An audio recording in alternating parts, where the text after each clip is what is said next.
میں نے گورکن بابا سے پوچھا، بابا جی گناہگاروں کی قبروں کا بھی کچھ احوال بتائیں۔ بابا جی افسردہ لہجے میں بولے، اب آدمی کی قبر تیار کرتے ہوئے بہت مشقت کرنا پڑتی ہے۔ قبر کی مٹی سخت ہوتی ہے تو کہیں پتھر قبر کی تیاری میں رکاوٹ بن جاتے ہیں۔ آج کل قبروں کی کھدائی کے دوران سانپ بچھو کا نکل آنا عام سی بات ہو گئی ہے۔ کئی قبروں کی کھدائی کرتے ہوئے عجیب سی وحشت اور گھبراہٹ طاری ہو جاتی ہے۔ چونکہ قبر کی کھدائی ننگے پاؤں کی جاتی ہے، کئی قبروں کی کھدائی میں میرے پیر جلنے شروع ہو گئے تھے۔ میں نے اپنی زندگی میں قبر کی تیاری کے دوران قبر سے دھواں بھی نکلتے دیکھا اور آگ کے شعلے بھی۔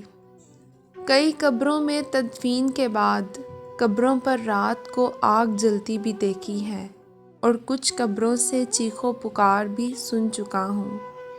یہ باتیں بابا جی میرے مختلف سوالوں کے جواب میں مجھے بتا رہے تھے، اور عالم تصور میں اپنی قبر کی فکر میں گم ہو گیا کہ نہ جانے میری قبر سے روشنی نکل کر گورکن کا وجود روشن کرے گی یا گورکن کے پیر جلا ڈالے گی، اور پھر کیا خبر قبر بھی نصیب ہو کہ نہ ہو۔ یہ میری آپ کی فانی زندگی کی حقیقتیں ہیں جو میں آپ کی خدمت میں عرض کر رہی ہوں۔ قبر ہمارا وہ مستقل گھر ہے جس میں ہمارا سور کے پھونکے جانے تک کا رہنا مقدر ٹھہر چکا ہے۔ کبھی کبھی اپنے دلوں کو موہ لینے والے عارضی گھروں کو کچھ دیر کے لیے فراموش کر کے قبرستان میں، جہاں میں اور آپ اپنی مستقل رہائش اختیار کرنے والے ہیں، جا کر ان کے مکینوں کی رہائش گاہوں کو بھی دیکھ آیا کریں، تاکہ اپنی رہائش گاہ کے پلاٹ کا بھی اندازہ ہو اور اس میں اپنی رہائش کے لیے خیالوں اور تصور میں تانے بانے بھی بنتے رہا کریں۔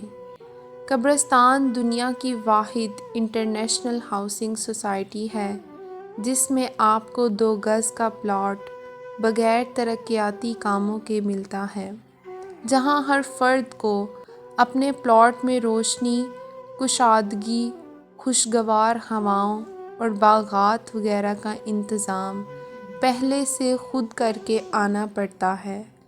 لہٰذا کیا ہی اچھا ہو کہ جب میں اور آپ اپنے مستقل گھروں کو جائیں تو سارے انتظامات پہلے سے مکمل ہوں، اور کمی ہو تو صرف میری اور آپ کی آمد کی۔